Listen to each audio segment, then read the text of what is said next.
Hi guys, welcome back to my YouTube channel. If you're new here, my name's Rebecca and today we're going to be having just a little chit chat about college. I have some peppermint tea I'm going to be sipping on over here, so if you want to grab a beverage, grab a snack, and get comfortable, let's have a little chit chat. That's hot.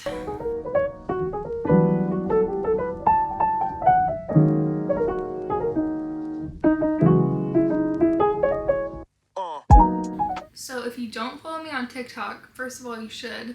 Second of all, I post a lot of college morning routines, college night routines, and just content about my life as a college student.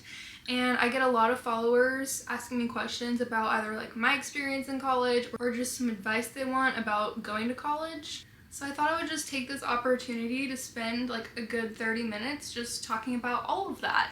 I guess I'm just going to start off talking about my college experience, what I'm here for, etc. So I'm a senior in college. I'm a Bachelor of Science Psychology major and I will graduate this May. I also have a Communication Studies minor. I will graduate at 20 years old. I'm a July baby, so I'm always the youngest in every grade. And I'm also graduating a year early. I took a lot of AP tests in high school, and so I started my semester here with 12 college credits, which is equivalent to one semester essentially. I also took 3 summer classes this past summer. That kind of just put me ahead. I have applied to 2 graduate schools, which I have mixed feelings about because applying to just 2 grad schools is actually not very many. I didn't put my eggs in a lot of baskets, you know what I'm saying? So I'm kind of having nerves about what happens if I don't get in. I'm interested in doing marriage and family therapy, so I've applied to 2 marriage and family therapy programs. I was initially interested in something called industrial organizational psychology, which is essentially business psychology, which I still think is very interesting, but I want to stay local because my boyfriend and I are going to get married, and so I'm not trying to do long distance marriage and he's not going to be able to move. And the only program they have here is about an hour and a half away from me, so that kind of swayed me away from it. Also, looking at the degree requirements, there's a lot of statistics courses, and I'm not a statistics girl. I'm really not, so that scared me a little bit. My communication studies minor, really the backstory with that is after my freshman year, my academic advisor was like, hey, to graduate you need to get 16 elective credit hours. I would recommend getting a minor in something because minors are usually 15 to 18 credit hours, and most of the time all of their courses will count for the elective as well. So 2 birds, 1 stone type of situation, and then you're not just paying thousands of dollars just to get electives because you also get your minor. That's how I added my communication studies minor. I did that, like I said, I think spring semester of my freshman year. So if I knew that I wanted to do marriage and family therapy, I could have done a pre-counseling minor, but that didn't happen, so that's all right. Okay, the next thing I want to talk about is working while being a full-time college student. My entire college career, I've only not worked 1 semester, which was my freshman year. I worked the summer before my freshman year of college, and then my mom gave my sister and I $200 a month to supplement our income so that we didn't have to work our first semester, which was really good. She kind of just wanted us to get into the flow of college and focus on our schooling, so that was nice. I, however, do not do well when I don't have a constant stream of money. Not because I am a horrible spender. I actually have very good spending habits. It makes me anxious, honestly. So, spring semester of college, I got a serving job. I was a waitress at Olive Garden, and I thought it was really good at the time. Looking back on it, I made no money. I got stiffed multiple times a shift, and it was not because I'm a bad server. It was because of the demographics. Old people or college students. The worst tippers all around. Then I went home for the summer, worked at a breakfast restaurant in my hometown. I ended up continuing to work for that restaurant in my hometown throughout all of college until this year, my senior year, which is when I stopped serving, but I got a work-study job on campus, which basically means that the university pays you to work there. So I make $10 an hour, I work 10 hours a week. I'm a research assistant for a co-parenting resilience program on campus, which is kind of what introduced me to a lot of marriage and family therapy personnel and made me really decide that's what I wanted to do. I only make $400 a month, with my work study job, so it was a significant pay cut from when I was serving over the weekends because I would be making $300-400 a week. But I decided it's something I wanted to do. So this entire summer when I worked, I saved a lot of my money, and I also started posting on TikTok. So I had a lot of money saved. I didn't really start making money on TikTok until November of 2024. So now I'm able to supplement my income with the money I make online, but before it was just money I had saved up from serving. Okay, now I want to back up a little bit because I want to talk about why I was still serving in my hometown when I go somewhere else for college. And that is due to the fact that after my freshman year of college, my boyfriend dropped out. So my boyfriend and I met our senior year of high school. We both were going to the same university before we even met, so that was a really nice coincidence. And so we got to do our freshman year of college together, which was really fun and awesome. But he dropped out, which I won't get into too much of that. I did talk a little bit about it in my Q&A, but we could do a whole separate video on it. And its pros and cons. But he dropped out of college, which means we had entered a medium distance relationship. He lives in my hometown, just an hour away from where I go to school. And that is ultimately why I decided to stay working at that restaurant over the weekends. It would be hard to work up here where I go to school and see him because most places you work, they're going to require you to work weekend shifts. And obviously I have school during the week, so we would never see each other if I didn't go back every week to work there. And it honestly worked out very well. And that all leads me into this conversation I wanted to have about having a work-life balance, really a work-life academic balance while you're in college. I feel like this is going to be very dependent on where you go to school, the type of intelligence you have, your major, just there's a bunch of different factors. So this is definitely just my experience, and I'm not saying this is what's going to work for you.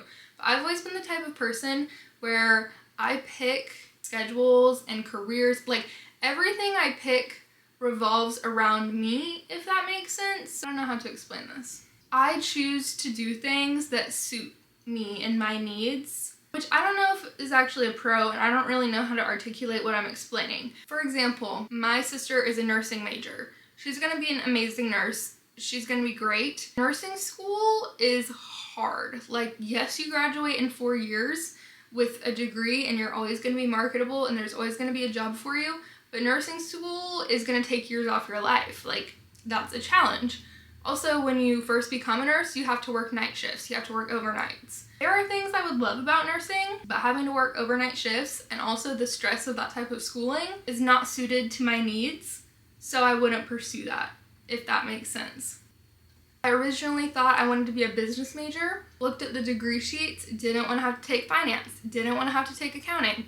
All of these classes that I knew I would hate, didn't want to have to do them. So I was a psychology major. One, because I took AP Psych in high school and it was the best class I've ever taken in my entire life. And two, because I'm genuinely interested in 80% of the classes, meaning I'm going to put in more effort and get better grades. Lastly, at least at my university, the psychology major, you have a lot of freedom to pick your classes because you need, I think it's like 31 psychology courses, but you can pick what types of psychology classes you take, which I like that autonomy to choose what classes I'm taking. Anyway, my whole point of all of this is that I think in order to have like a work-life balance, you have to be picking things that are suited to your needs. If you want to go to med school, you're probably not going to have a social life for a few years because to succeed with the amount of work you have to put into that, it's going to be very difficult. So I chose a major that I would describe as relatively easy, that can get me the amount of money I would be happy with making in the amount of time I want. I'm going to go to grad school, hopefully. That's going to be a 2-year process. I'm graduating a year early, so really 5 years of schooling to get a graduate degree. That's good to me. The other thing about balancing social life, I wouldn't really say I have a social life, but that's just because my inner circle is very small. My inner circle is my boyfriend, my 2 best friends who I live with, making it very easy, and my mom and my sister. But that's fine for me, 1, because I'm an introvert, and 2, because I don't like doing things very much. I'm happy being by myself, and I live with my 2 best friends from high school. I've lived with them all 3 years I've been in college, So our freshman year, we actually dormed on campus together. It was a very bougie dorm. Like, you can't really even call it a dorm. It was like an apartment. We each had our own rooms. We shared a bathroom with one other person, and we had a kitchen. It was really nice. Then my best friend's mom bought a house here, and all three of us moved in, and she's our landlord, my best friend's mom. So I really lucked out with that because to make an effort with them, I don't have to plan a bunch of stuff. It's like we'll all just cook dinner at the same time, or we'll all watch a movie together one night. I will say one thing that is hard is that I'm not here on the weekends, and then when I am here, it's like I have school and work, so it can be kind of hard to see each other, and I do need to make effort and put time in there, and it's something that I can feel guilty about a lot of the time. That's one of the hardest things about distance, is I can never fully give 100% wherever I am, because if I'm here, I can't give a 100% because I'm missing my boyfriend and wishing I was with him. But then when I'm with him, I'm feeling guilty that I'm not here and like I'm being a bad friend, and just, I don't know. That is something that's kind of difficult for me, but it's never too difficult, if that makes sense. Like, at the end of the day, I just have to remind myself that I'm doing what works for me and I'm doing the best that I can. My other tip for having a work-life balance is discipline and time management. You're gonna have to get up earlier. You're gonna have to do things even when you don't want to do them. And that's the difference between discipline and motivation. To be disciplined to do something, it doesn't mean that you want to do it. It just means you have the will and the work ethic to show up even when you don't want to be there. And kind of bouncing off that, if you're disciplined and doing all of this stuff, waking up earlier, going to the gym, focusing on your school when you could go out to a bar, you're gonna feel different sometimes, and you're gonna feel lonely, especially if you're in college, especially if you go to a party school, which I don't go to a crazy party school, but it's definitely not a party school. I think also if you're in like a sorority, you're gonna feel this way if you don't want to do those things, and you just gotta be okay with feeling different, honestly. And I know that's hard because I have FOMO, but really it just is about knowing yourself. Once you start to spend more time with yourself because you're disciplined and you're doing those things alone, waking up early, going to the gym, studying, saying no when you don't have time to do things even though you want to. Once you start saying no, you start spending more time with yourself, and you start learning more about yourself and who you are and what you like and what you don't like and what you value and what you should prioritize, and the FOMO starts to go away. I'm not saying you should never go out and party or anything like that. I'm just saying I don't think, for me, it's something I could do all the time and be the kind of person I want to be. Once you know more about yourself and who you are, it's easier to not do things that you actually don't want to do. Like drinking and smoking, for example. Things I've done before, not things that bring me very much joy or happiness while I'm doing them, and especially after.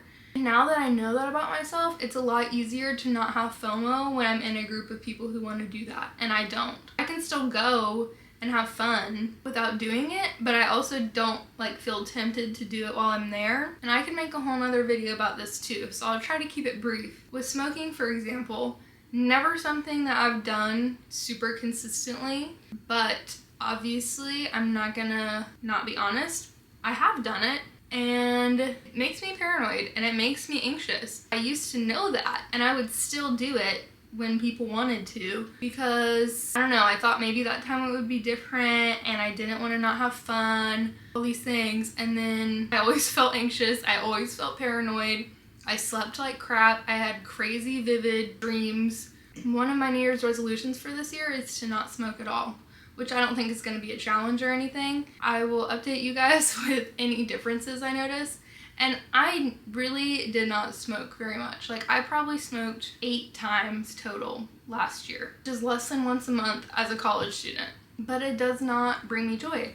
Drinking alcohol, not something I'm gonna ever say I'm never gonna take a drink of alcohol unless it becomes some type of a problem.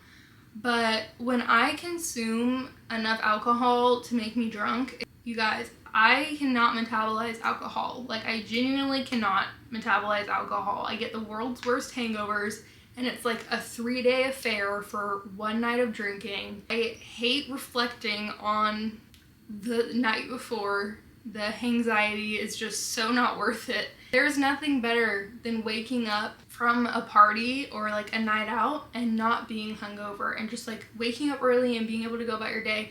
Oh, that's the other thing about drinking alcohol too. You can go to bed at 3 in the morning. I'm gonna wake up at 7 if I drink alcohol. And my sleep is too important to me. I'm gonna drink every now and then. I don't drink a lot either. I don't really think I'm gonna ever drink to get drunk. I don't like being drunk. Really, the only pleasure drinking gives me is like trying a fun cocktail or making a pretty drink, because I don't like the taste of alcohol. I just like to try different things, but I don't like to drink to get drunk. Did that answer what I was even talking about? I don't know. Feeling lonely and different. I guess my advice there and what I've learned to do is just tap into that and really enjoy it. Now I have JOMO, joy of missing out. I like to be alone. I like to be home all the time. I like to have my small group of friends. I like being sober. I would rather read a book in bed with tea than go out 9 times out of 10. So just feel okay with being different. Learn to enjoy yourself, because that's like the biggest superpower you could have, is loving yourself and enjoying yourself and enjoying company just with yourself, because you're the only person you're gonna have 100% of the time for 100% of your life. You should learn to enjoy that and enjoy who you are. You're gonna find things out about yourself, and self-discovery is one of the best things ever. Academic validation is another big thing I wanted to touch on, because I struggle so bad with this. I've always struggled with this, honestly. I just never knew really what it was until I was in high school. But I've always been an overachiever in school. Overachiever isn't even the right word, because it wasn't like I was trying super hard. I've just always had good grades. I've always kept good grades in all of my schooling and college. And here's what I've learned, at least from high school and the type of college I'm in now. If you even only put 70% of effort into everything that you do, but you just never turn in an assignment late or never have a missing assignment, you're gonna get good grades. That's the philosophy that's kind of gotten me through life. And now you're thinking, okay, yeah, it doesn't sound like you have academic validation. I definitely do though. I think it was more applicable in high school and honestly before COVID, because after COVID, schooling is just so different. If you get a grade that isn't an A, don't be too hard on yourself, because it's not gonna matter. One grade is not the end of the world, and one of the greatest things you'll learn is that failure is the best lesson. Like, failing is much more of a learning experience than success, because success a lot of the time you can't figure out exactly how you got where you got. Failing, you always can pinpoint exactly where you went wrong, and that means that you can fix whatever the issue is. And I think a lot of that goes back to doing things that suit you, because maybe you're just in a major and it doesn't matter how hard you try, you can't get the grades you want no matter what you do. And maybe your studying tactics aren't good enough, but also maybe your major just isn't for you. Maybe you need to do something that you have more of an intrinsic interest towards, so that you actually feel motivated and interested on your own to study and to succeed. Life is meant to be enjoyed, so don't overextend yourself doing things that don't make you happy or that don't fulfill your purpose in life, I think is essentially my whole point of this video and how you should feel about your college experience. That is another thing I always get comments on whenever I say that I'm graduating a year early. A lot of people are like, really, you want to do that? Or like, aren't you gonna miss undergrad and things like that? And I'm always like, no, I'm not.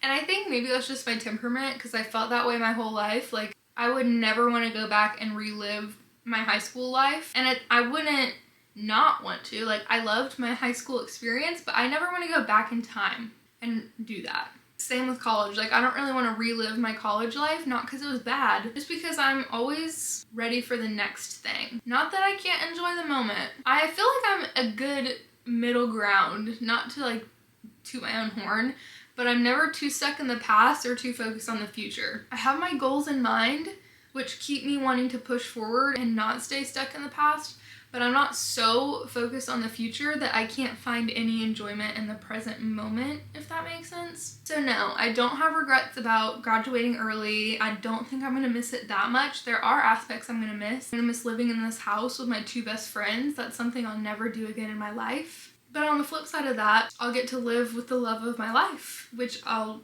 cherish forever. There's just pros and cons to everything, and you just gotta find the best of whatever moment you're in. I know I'll look back on this and I'll miss it, but I won't want to come back to this moment, if that makes sense. College friendships is another thing I wanted to talk about, and I fear I'm not the best to give you advice on this front because I have the same friends in college that I had in high school. Yep. I haven't made a single new friend in college. But that's the thing, like, I'm not really bummed about that. I didn't rush in a sorority, which would definitely just not be my thing in general. And if that is yours, all power to you. I could just absolutely never. I'm way too introverted. I just don't have the passion for it, so I wouldn't want to do it. But I feel like the one thing about a sorority is that it basically forces you to make hundreds of new friends in college. And I guess that would be nice in a way for me, but I mean, I'm very selective with the people that I want close to me. I don't like sharing a lot about myself. I say as I post my entire life online, but I really am a private, introverted person. So I don't ever want really a big group of friends, and I also value long-term relationships very much. It's hard for me to feel comfortable around someone. Really, the last place I made new friends was the restaurant, which was awesome, and some of my best friends are from that restaurant. But even then, one of my friends, Kristen, we worked together at an old job when we were like 16, and then we coincidentally were working at this serving job again, and I knew I recognized her, but it probably took like 3 or 4 months for me to feel comfortable being myself around her. That's just how I am, and so I think that makes it really hard for me to make friends, especially when your classes are only a semester long, and I don't know, like, I'm never going to be the type of person to go out of my way to seek friendships. If you seek me, yes, but I'm not a very good seeker. I like to water my garden, not plant new plants. Not saying that's a good thing. That's just my life. Not that some of my friendships haven't grown in college though, because one of my friends, Olivia, who was in my college diaries vlog, we were mutuals in high school. Like I said in that vlog, she's a year older than me, but we're graduating at the same time now. She was actually closer friends with my sister because she was really involved in like show choir and choir in high school, and so was my sister, and I was not. So I knew of her, but we never really spoke or hung out, and now we do speak and hang out because my best friend Cameron has a lot of classes with her and they're friends, so we've become a lot closer. That's one of the great things about Cameron. Strangers are just friends she hasn't met yet to her, so we're very opposite in that way. She fosters a lot of relationship building for me because she's so social. She brings people over here all the time. I meet new people through her, which is nice because like I said, I don't have to be the one seeking the relationship, but then I'm kind of surrounded by new people. Not everyone has that though. But if you are an introvert, opposites attract in some ways. Like, she definitely brings out more of my outgoing side and just pushes me to be more extroverted around her. But I need like the stability of her being there to do that. So I think that's like why on my own in my classes I haven't made new friends. But if you don't make a bunch of new friends in college, I just don't want you to feel like that's weird or that's not normal, because I think that's normal. Maybe it's not. But I especially think this is applicable if you go to like community college, because I don't go to community college, but I know that a lot of people who do can feel this way and be like, dang, I'm not getting like the usual college experience, like I'm not meeting very many people. But even in like usual college experience, that doesn't always guarantee you're gonna meet a bunch of people. And maybe that's okay. Is this entire video just me basically talking about how I'm an introvert and I've known the same people my whole life? Yes. That's all the stuff I had written down to talk about. I feel like, honestly, I was kind of just talking in circles. I don't know who's gonna find this interesting, but I hope you guys do. But I hope someone finds some type of value from this video. I hope that you enjoyed chit-chatting. I hope that you had a great beverage or snack with you. About halfway done with my tea. If there's anything I didn't address in this video, please comment down below. I'm very active on YouTube responding to comments. I try to be active responding to comments on all my platforms because I think it's an important thing to do as a creator. But I love engaging with my audience, so if there's something you want me to talk about that I didn't cover, comment down below and let's have a conversation. Don't feel different if your college looks different than mine. If your college looks similar to mine and you feel like a loner and a loser, don't feel like that, because I think you're cool. So I think that's all for this video. Thanks so much for watching, you guys. I love you, and I'll see you in my next video. Bye!